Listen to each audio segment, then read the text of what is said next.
محترم ناظرین و سامعین، یہاں پر یہ بھی سماعت کرتے چلے کہ آخر یہ نمازیں جو پنجگانہ ہم لوگ ادا کرتے ہیں یہ کن کی سنتیں ہیں۔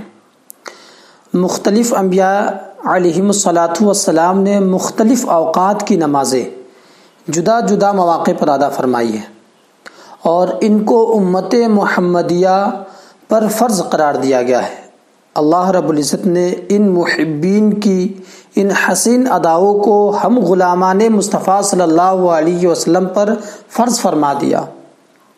چنانچہ نماز فجر جو ہے حضرت سیدنا آدم صفی اللہ علی نبینا و علیہ الصلاۃ والسلام نے صبح ہونے کے شکریہ میں ادا کی، کیونکہ انہوں نے جنت میں رات نہ دیکھی تھی۔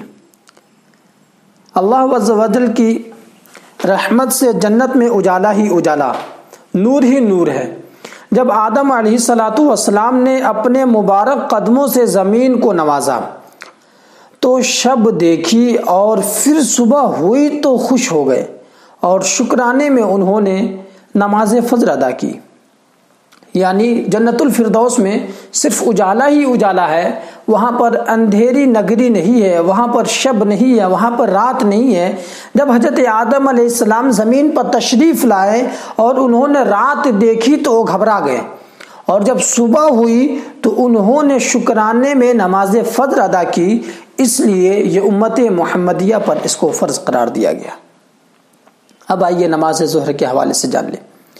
حضرت سیدنا ابراہیم خلیل اللہ علی نبینا و علیہ الصلاۃ والسلام نے اپنے فرزند حضرت ابراہیم،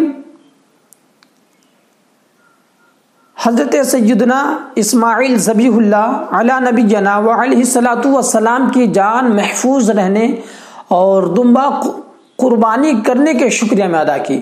یعنی جب آپ قربانی کر رہے تھے حضرت اسماعیل علیہ السلام کی، تو ان کی جگہ پر جب دمبے کی قربانی ہو گئی تو اس کے شکرانے میں آپ نے نماز ظہر ادا کی، جو امت محمدیہ علیہ الصلاۃ والسلام پر فرض قرار دی گئی۔ اب آئیے نماز عصر کے حوالے سے جان لیں۔ نماز عصر حضرت سیدنا عزیر علی نبینا و علیہ الصلاۃ والسلام نے پڑھی، اس لیے کہ وہ 100 برس کے بعد زندہ فرمائے گئے۔ تحاوی شریف میں یہ مذکور ہے۔ یہ حضرت عزیر علیہ الصلاۃ والسلام کا واقعہ نہایت ہی دلچسپ ہے۔ حکم خداوندی سے آپ 100 برس سوئے رہے، یعنی اللہ رب العزت نے حکم دیا اور آپ کو نیند آ گئی اور آپ 100 برس تک سوئے رہے۔ آپ پر نیند کا غلبہ جو ہے 100 برس تک غالب رہی، اور آپ کی جو سواری تھی یعنی گدھا، وہ سڑ گل کر وہیں پر بکھر گیا، اور آپ کی جھولی میں جو پھل تھے وہ صحیح سالم تھے۔ جب 100 برس کے بعد آپ کی نیند کھلی اور آپ دوبارہ زندہ ہوئے تو آپ کی نظروں کے سامنے اللہ رب العزت نے گدھے کو بھی زندہ فرما دیا۔ جب حضرت عزیر علیہ الصلاۃ والسلام نے یہ دیکھا تو شکرانے میں آپ نے عصر کی نماز ادا کی، کیونکہ شام ہی کا وقت تھا، اس لیے یہ امت محمدیہ پر فرض قرار دی گئی۔ اب آئیے نماز مغرب کے حوالے سے جان لیں۔ نماز مغرب حضرت سیدنا داؤد علی نبینا و علیہ الصلاۃ والسلام نے پڑھی اپنی توبہ قبول ہونے کے شکریہ میں، کیونکہ ان کی توبہ بوقت مغرب قبول ہوئی تھی۔ 4 رکعت کی نیت کی تھی، مگر درمیان میں 3 ہی رکعت پر انہوں نے سلام پھیر دیا تھا۔ یعنی انہوں نے 4 رکعت کی نیت کی تھی، لیکن درمیان ہی میں جا کر انہوں نے 3 رکعت پر سلام پھیر دی، اور اللہ رب العزت کو یاد آئی، اتنی پسند آئی کہ اس نے امت محمدیہ پر اس کو فرض قرار دیا۔ سبحان اللہ۔ اب آئیے عشاء کے حوالے سے بھی جانتے چلے، اسے اگر آپ سنیں گے تو اور مچل جائیں گے۔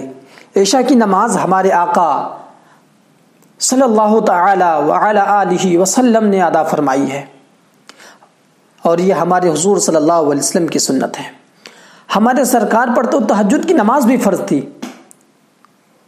نماز عشاء شہنشاہ دو عالم تاجدار مدینہ صلی اللہ تعالی علیہ وسلم نے ادا کی۔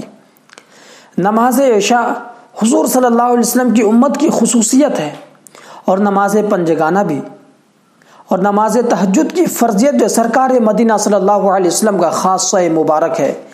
یعنی تہجد کا فرض ہونا صرف نبی صلی اللہ علیہ وسلم کے لیے خاص ہے۔ اگر ہم اس پہ نظر ڈالیں تو ہمیں یہ پتہ چلے گا کہ امت محمدیہ پر 5 وقت کی نماز فرض ہے، لیکن سید المرسلین رحمت للعالمین صلی اللہ علیہ وسلم پر 6 وقت کی نماز فرض تھی۔ اور جو لوگ یہ کہتے ہیں کہ حضور ہماری طرح ہے، ذرا وہ یہ جواب دے کہ آخر ان پر 6 وقت کی نماز کیوں نہیں فرض ہے؟ اگر آپ بھی نبی کی طرح ہے، حضور کی طرح ہے، تو آپ پر بھی 6 وقت کی نماز فرض ہونی چاہیے۔